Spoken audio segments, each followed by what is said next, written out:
Hello everyone, you are watching News Insights. Let's watch today's news updates. Violation is currently imprisonment, fines and suspension of education. ಅಥವಾ injured if is able to speak ಅವರ ಹೇಳಿಕೆಯನ್ನು ದಾಖಲು ಮಾಡಿಕೊಂಡು ಅವ್ರು ಏನು ಹೇಳಿರ್ತಾರೋ ಅದನ್ನ ಸಾಧ್ಯವಾದರೆ ವರ್ಣಕ್ಯುಲರ್ ಲ್ಯಾಂಗ್ವೇಜ್ ನಲ್ಲಿ ಬರೆದ್ರೆ ಒಳ್ಳೆಯದು.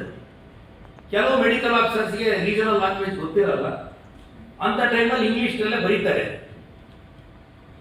ಕೆಲವು ಔಟ್ ಸರ್ಟಿಫಿಕೇಟ್ ಅಲ್ಲಿ ಅಥವಾ ಕತ್ತಿನೋ ಅದೇನೋ ಒಂದು ಬರೆದಿರ್ತಾರೆ. ಅದು ಈ ಕಂಪ್ಲೇಂಟ್ಗೂ ಅವ್ರ ಎವಿಡೆನ್ಸ್ಗೂ ಮತ್ತೆ ಮೆಡಿಕಲ್ ಎವಿಡೆನ್ಸ್ಗೂ ಟ್ಯಾಲಿ ಆಗ್ತಿರಲ್ಲ. That benefit also goes to the accused. ಅದರಿಂದ as far as possible the doctors ಅವ್ರು ಏನು ಹೇಳ್ತಾರೆ ಅದನ್ನ ಅವರದೇ ಆದ ಭಾಷೆಯಲ್ಲಿ ಒಂದು ಪ್ಯಾರ ಬರೆದ ಅನುಕೂಲ. ಸಪೋಸ್ ಅವ್ರಿಗೆ ಏನಾದರೂ ಟ್ರಾನ್ಸ್ಲೇಷನ್ ಪ್ರಾಬ್ಲಮ್ ಇದ್ರೆ ಅದು ಯಾರಿಗೆ ಅವರ ಭಾಷೆ ಗೊತ್ತಿರುತ್ತೆ ಅಂತರಿಂದ ಸ್ಟಾಫ್ ಹತ್ರನಾದ್ರೂ ತಿಳ್ಕೊಂಡು ಬರೆದ್ರೆ ಪ್ರಾಸಿಕ್ಯೂಷನ್ ಕೇಸಿಗೆ ಅನುಕೂಲ ಆಗ್ತದೆ. ಈ ಎಷ್ಟೋ ಬರ್ನ್ ಇಂಜುರಿ ಕೇಸಲ್ಲಿ the last 19 years we have a great rapport, and I can say that he's the tallest man here in the audience with so many achievements, being so humble and a vast social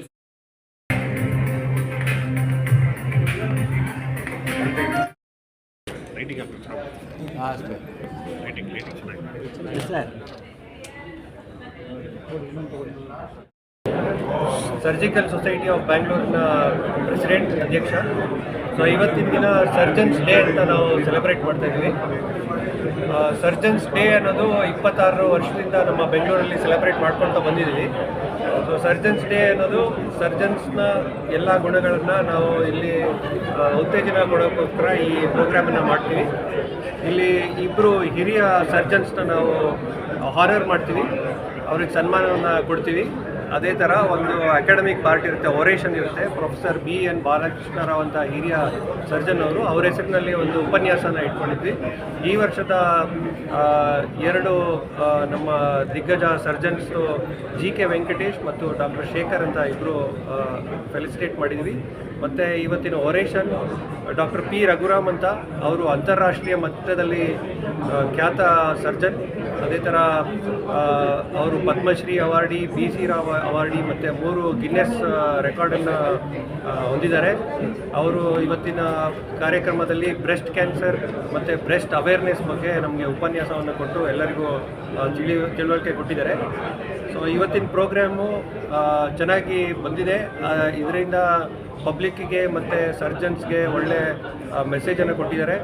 ಆಮೇಲೆ ಇವತ್ತಿನ surgeons day 53 ವರ್ಷದಿಂದ ನಡ್ಕೊಂಡ್ಬಂದಿರೋ surgical ಸೊಸೈಟಿದು ಒಂದು ಒಳ್ಳೆ program ಅಂತ ನಾನು ಇವತ್ತು ಹೇಳಕ್ಕೆ ಬರ್ತೀನಿ. Thank you. ನಮ್ಮ ಸರ್ಜನ್ಸ್ ನಾವು ಮುಂದಿನ ಪೀಳಿಗೆಯ ಸರ್ಜನ್ಸ್ನ ಅವರಿಗೆ ನಾವು ಒಂದು ಸ್ಫೂರ್ತಿದಾಯಕ ಒಂದು ಇದು ಮಾಡಲಿಕ್ಕೋಸ್ಕರ ನಾವು ಈ ಥರ ಪ್ರತಿ ವರ್ಷ ಈ ಕಾರ್ಯಕ್ರಮ ಮಾಡ್ತೀವಿ. ಸೊ ಇಂದಿನ ಕಾರ್ಯಕ್ರಮ ಇದಾಗಿ ಎಲ್ಲಾದ ನಮ್ಮ ಬೆಂಗಳೂರಿನ ಸರ್ಜನ್ಸು ಬಂದಿರ್ತಾರೆ. ಇವತ್ತಿನ ಕಾರ್ಯಕ್ರಮದಲ್ಲಿ ಬ್ರೆಸ್ಟ್ ಕ್ಯಾನ್ಸರ್ ಬಗ್ಗೆ ಡೀಟೇಲ್ ಆಗಿ ರಘುರಾಮ್ ಸರ್ ಹೇಳಿರ್ತಾರೆ. ಮತ್ತು ಕಾನೂನುಬದ್ಧವಾಗಿ ಏನೇನು ಡಾಕ್ಟ್ರುಗಳು ಪ್ರಿಕಾಷನ್ ತೊಗೋಬೇಕು, ಯಾವ ಥರ ಇದು ಮಾಡಬೇಕಂತ ಜಡ್ಜ್ ಬಸವರಾಜ್ ಸಾಹೇಬರು ಹೇಳಿರ್ತಾರೆ. ಹಾಗಾಗಿ ಇವತ್ತಿನ ಕಾರ್ಯಕ್ರಮಕ್ಕೆ thank you. I am deeply honored to have given Professor Balakrishna Rao oration, which has been instituted by the Surgical Society of Bangalore, and it has been 26 years since the Bangalore Surgical Society conceived the idea of Surgeons Day, and they have championed this idea not only in Bangalore but all across Karnataka, and now the concept of Surgeons Day has been taken over by the National Association of Surgeons of India as well.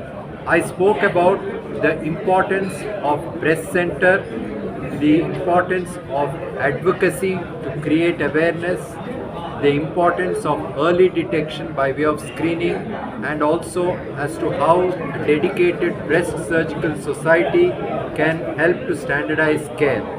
Breast cancer is the commonest cancer affecting women in India. Due to lack of awareness, majority present in the advanced stages, and so it is the duty of the men in our household to ensure that women over the age of 40, whether it's your mother, your spouse, your grandmother, your sister, should have an annual screening mammogram. Early detection saves lives, and I also emphasize that the vast majority of breast problems are not related to cancer.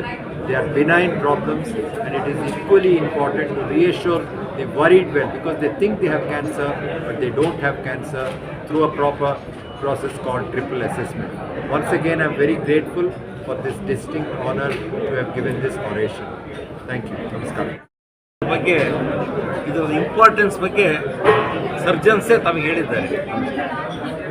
ಈಗ ಇದರ ಮಹತ್ವವನ್ನು ನಮ್ಮ B ರಘುರಾಮ್ರವರು ಈ ಸ್ತನ cancer ಬಗ್ಗೆ ಬಹಳ ವಿವರವಾಗಿ 40 ವರ್ಷಕ್ಕಿಂತ ಮೇಲ್ಪಟ್ಟ ಪ್ರತಿಯೊಬ್ಬ ಮಹಿಳೆ ಈ ಸ್ತನ ಕ್ಯಾನ್ಸರ್ ಬಗ್ಗೆ ಮೆಮೊಗ್ರಫಿಯನ್ನು ಮಾಡಬೇಕು ಅಂತ ಹೇಳಿದ್ದಾರೆ. ಇದ್ರ ಬಗ್ಗೆ ಜನಗಳಿಗೆ ನಿಜಕ್ಕೂ ಅವೇರ್ನೆಸ್ ಇಲ್ಲ. ಇದಕ್ಕಾಗಿ ನಾನು ಈ ನಮ್ಮ ಸಂಘಟನಾಕಾರರಾದ ಪ್ರೆಸಿಡೆಂಟು ಮತ್ತು ಅದರ ಪದಾಧಿಕಾರಿಗಳಲ್ಲಿ ಮನವಿ ಮಾಡಿದೆ ಅಂದರೆ, ನಮ್ಮಲ್ಲಿ ಆಲ್ ಇಂಡಿಯಾ ಲೆವೆಲ್ನಲ್ಲಿ ನ್ಯಾಷನಲ್ ಲೀಗಲ್ ಸರ್ವಿಸ್ ಅಥಾರಿಟಿ ಇದೆ. ಇನ್ನು ಅವರ ಕರ್ನಾಟಕ ಸ್ಟೇಟ್ ಕರ್ನಾಟಕ ರಾಜ್ಯ ಕಾನೂನು ಸೇವಾ ಪ್ರಾಧಿಕಾರ ಇದೆ. ಎಲ್ಲ ಜಿಲ್ಲೆಗಳಲ್ಲಿ ಜಿಲ್ಲಾ ಕಾನೂನು ಸೇವಾ ಪ್ರಾಧಿಕಾರಗಳಿದೆ. ತಾಲೂಕು ಮಟ್ಟದಲ್ಲಿ ತಾಲೂಕು ಕಾನೂನು ಸೇವಾ ಸಮಿತಿಗಳಿದೆ. ಇದ್ರದ್ದು ಬರೀ ಕಾನೂನು ತಿಳುವಳಿಕೆ ನೀಡೋದೇ ಅಲ್ಲ, ಜನಗಳಿಗೆ ಆರೋಗ್ಯದ ಬಗ್ಗೆ ಅರಿವು ನೀಡುವುದು ಸಹ ಇದರೊಳಗೆ ಸೇರಿದೆ. ಅದರಿಂದ ನನ್ನ ಮನವಿ ಏನೆಂದರೆ, ಈಗೇನು ನಮ್ಮ ಪದ್ಮಶ್ರೀ ಬಿರುದನ್ನು ತೆಗೆದುಕೊಂಡಿರ್ತಕ್ಕಂಥ ರಘುರಾಮ್ ಭಟ್ ಅವರು ಈಗೇನು ಈ ಸ್ತನ ಕ್ಯಾನ್ಸರ್ ಬಗ್ಗೆ ಹೇಳಿದರು, 40 ವರ್ಷ ಆದ ಮಹಿಳೆಯರು, ಪ್ರತಿಯೊಬ್ಬ ಮಹಿಳೆ ಮೆಮೊಗ್ರಫಿಯನ್ನು ಮಾಡಿಸಿ ಮುಂದೆ ಬರುವ ಕ್ಯಾನ್ಸರನ್ನು ತಡೆಗಟ್ಟುವ ಬಗ್ಗೆ ಹೇಳಿದ್ದಾರೆ. ಇದರ ಬಗ್ಗೆ ತಾವು ನಮ್ಮ ಲೀಗಲ್ ಸರ್ವಿಸ್ ಅಥಾರಿಟಿ ಮುಖಾಂತರ ಅವೇರ್ನೆಸ್ ಪ್ರೋಗ್ರಾಮ್ಗಳನ್ನು ಮಾಡಿ ಸಂಬಂಧಪಟ್ಟ ತಮ್ಮ ಯಾರಾದರೂ ಸರ್ಜನ್ಸು ಅದರ ಬಗ್ಗೆ ಲೀಗಲ್ ಅವೇರ್ನೆಸ್ ಹೇಳಿದರೆ, ನಾವು ನಮ್ಮ ಸದಸ್ಯ ಕಾರ್ಯದರ್ಶಿಗಳು ಇದ್ದಾರೆ, ಅವ್ರಿಗೆ ತಿಳಿಸಿ ನಿಮ್ಮ ಜೊತೆಗೆ ಕೋಆರ್ಡಿನೇಷನ್ ಮಾಡಿಕೊಂಡು ಒಂದು ನಮ್ಮ ಕೋರ್ಟಲ್ಲಾಗಿರ್ಬೋದು ಅಥವಾ ಬೇರೆ ಊರಲ್ಲಾಗಿರ್ಬೋದು ಅದಕ್ಕೆ ನಾವು ಅರೇಂಜ್ಮೆಂಟ್ ಮಾಡ್ತೀವಿ. ತಾವು ಅದಕ್ಕೆ ದಯವಿಟ್ಟು ಸಹಕರಿಸಬೇಕು. ಇದರಿಂದ ಜನಗಳಿಗೂ ಅನುಕೂಲ ಆಗ್ತದೆ. ಇದ್ರ ಬಗ್ಗೆ ಬರೀ ಈಗೇನು ಅವ್ರು ಸರ್ಜನ್ಸ್ಗೆ ಹೇಳಿದ್ದಾರೆ, ಅದು ಜನಸಾಮಾನ್ಯರಿಗೆ ಅದು ಮುಟ್ಟಬೇಕು. ಆ ಒಂದು ಕಾರ್ಯಕ್ರಮವನ್ನು ನಮ್ಮ ಸರ್ಜಿಕಲ್ ಸೊಸೈಟಿ ಆಫ್ ಬೆಂಗಳೂರು ಅವರು ಹಮ್ಮಿಕೊಡ್ಲಿ ಅಂತ ಹೇಳಿ ವಿನಂತಿಸ್ಕೊಳ್ತಾ ನನ್ನ 2 ಮಾತನ್ನು ಮುಗಿಸ್ತೇನೆ. ಕ್ಲಿನಿಕಲ್ಲಿ ನಾವು ಬ್ಲಡ್ ಡೊನೇಷನ್ ಮಾಡಿರ್ಬೋದು, ಅಥವಾ ಫ್ರೀ ಕ್ಯಾಂಪ್ಸ್ ಮಾಡಿರ್ಬೋದು, ಅಥವಾ ಫ್ರೀ ಸರ್ಜರೀಸ್ ಮಾಡಿರ್ಬೋದು, ಬಡವರಿಗೋಸ್ಕರ ಫ್ರೀ ಸರ್ಜರೀಸ್ ಮಾಡಿದ್ದೀವಿ. ಸೊ ಈ ರೀತಿ ಹಲವಾರು ಕಾರ್ಯಕ್ರಮಗಳು ಹಾಕ್ಕೊಂಡಿದ್ದೀವಿ. ಆಮೇಲೆ ಪಬ್ಲಿಕ್ ಔಟ್ರೀಚ್ ಅಂತ ನಾವು ಸೊಸೈಟಿನಲ್ಲಿ ಹೋಗಿ ಅವ್ರಿಗೆ ಇದ್ರ ಬಗ್ಗೆ ತಿಳುವಳಿಕೆ ಮೂಡಿಸಿದ್ದೀವಿ. ಅಂದರೆ ಯಾವ ಕಾಯಿಲೆಗಳು ಹೇಗಿರುತ್ತೆ, ಅದಕ್ಕೆ ಟ್ರೀಟ್ಮೆಂಟ್ ಹೇಗೆ ತೊಗೋಬೇಕು ಅಂತ. ಯಾಕಂದರೆ ಸುಮಾರು ಮಿತ್ಸ್ ಇದೆ ನಮ್ಮ ಹತ್ರ. ಫಾರ್ ಎಕ್ಸಾಂಪಲ್, ನಾನು ಕ್ಯಾನ್ಸರ್ ಸ್ಪೆಷಲಿಸ್ಟ್ ಅಂದರೆ ಕ್ಯಾನ್ಸರ್ ಬಗ್ಗೆಯೂ ಎಷ್ಟೋ ಮಿತ್ಸ್ ಇದೆ. ಎಷ್ಟೋ ಜನ ಹೋಗ್ಬಿಟ್ಟು ಏನೋ ಒಂದು ಟ್ರೀಟ್ಮೆಂಟ್ ತೊಗೊತಾರೆ, ಅನ್ಪ್ರೂವನ್ ಟ್ರೀಟ್ಮೆಂಟ್ ತೊಗೊತಾರೆ, ಅನ್ಸೈಂಟಿಫಿಕ್ ಟ್ರೀಟ್ಮೆಂಟ್ ತೊಗೊತಾರೆ. ಆಮೇಲೆ ಸ್ಟೇಜ್ 1 ಇಲ್ಲಿದ್ದು ಸ್ಟೇಜ್ 4 ಬರ್ತಾರೆ, ಯಾಕೆಂದರೆ ಯಾರೋ ಹೇಳಿರ್ತಾರೆ. ಸೊ ಈ ರೀತಿ ತಪ್ಪು ತಿಳುವಳಿಕೆಗಳನ್ನು, ಮಿತ್ಸ್ಗಳನ್ನೆಲ್ಲ ಹೊಡೆದಾಡಿಸಿ ನಾವು ಇದನ್ನು ಪಬ್ಲಿಕ್ ಅಂದರೆ ಸೋಷಿಯಲ್ದು ಪ್ರತಿ ಸೊಸೈಟಿಗೂ ನಾವು ಹೆಲ್ತನ್ನು ನಾವು ಲಿಫ್ಟ್ ಮಾಡಬೇಕಾಗಿದೆ. ಅದಕ್ಕೋಸ್ಕರ ನಾವು ಎಲ್ಲ ಸರ್ಜನ್ಸು ಸೇರಿಕೊಂಡು ಈ ಆ್ಯಕ್ಟಿವಿಟಿ ಮಾಡ್ತಾ ಇರೋದು. ಸೊ ಇದು ನಮ್ಮದು 25ನೇ ವರ್ಷ ಬೆಂಗಳೂರು ಸರ್ಜಿಕಲ್ ಸೊಸೈಟಿನಲ್ಲೇ ಸ್ಟಾರ್ಟ್ ಮಾಡಿರೋದು. ಇವಾಗ ದೇಶದಾದ್ಯಂತ ಆಗಿದೆ.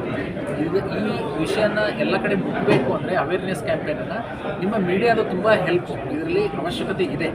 ನೀವು ಎಷ್ಟು ಅವೇರ್ನೆಸ್ ಬಗ್ಗೆ ಜನರಿಗೆ ತಿಳಿಸ್ತೀವಿ. ಯಾಕೆಂದರೆ ನಾವು ಇಲ್ಲಿ 4 ಜನ ಕೂತ್ಕೊಂಡು ಮಾತಾಡಿರೋದು ಇನ್ನೊಂದು 8 ಜನರಿಗೆ ಹೋಗ್ಬೋದು ಅಷ್ಟೇ. ಬಟ್ ನಿಮ್ಮ ಮುಖಾಂತರ ಲಕ್ಷಾಂತರ ಜನರಿಗೆ ಹೋಗ್ಬೋದು. ನಿಮ್ಮ ಸಹಕಾರ ಅಂದರೆ ವೈದ್ಯರು ಅಥವಾ ತಿಳುವಳಿಕೆ ಇರೋರು ಎಷ್ಟು ಹೇಳ್ತಾರೋ ಈಕ್ವಲ್ ಇಂಪಾರ್ಟೆನ್ಸ್ ಮುಂದೂ ಇದೆ. ಸೊ ಇದು ನನ್ನ ಕಳಕಳಿಯ ಮನವಿ. ಇದು ಆದಷ್ಟು ನೀವು ಜನರಿಗೆ ತಲುಪಿಸಿ ಸೊಸೈಟಿ ಅಪ್ಲಿಫ್ಟ್ಮೆಂಟ್ಗೆ ಎಷ್ಟಾಗುತ್ತೋ ಅಷ್ಟು ಪ್ರಯತ್ನ ಮಾಡೋಣ. ಲಸಿಕೆನ ಇಂಟ್ರೊಡ್ಯೂಸ್ ಮಾಡಿದೆ ಸೆಂಟ್ರಲ್ ಗೌರ್ಮೆಂಟ್. ಹೌದು.